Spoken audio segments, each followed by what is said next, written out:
Temu's telling you no internet on your iPhone when you clearly have a connection. Let's fix that right now. First, hop into your iPhone settings. We're gonna start with the basics. Tap on Wi-Fi. Make sure your Wi-Fi is actually connected to a network. Toggle the Wi-Fi switch off, wait 5 seconds, and then toggle it back on.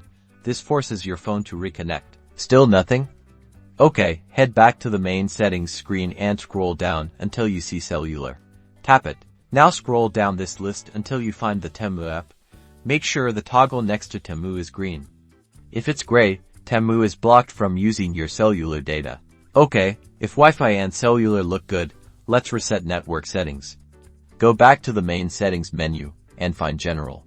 Tap on it. Scroll all the way down and tap on Transfer or Reset iPhone. Now, tap Reset. Don't worry, we're not erasing everything. Choose Reset Network Settings. This will clear your Wi-Fi passwords and cellular settings, but it often solves connectivity issues. You'll need to re-enter your Wi-Fi passwords afterward. Tap it, confirm your passcode, and let it do its thing.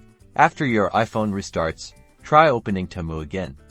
Hopefully, this fixed your no internet problem. If it's still not working, consider contacting Temu support directly, as there might be a server-side issue on their end. Good luck.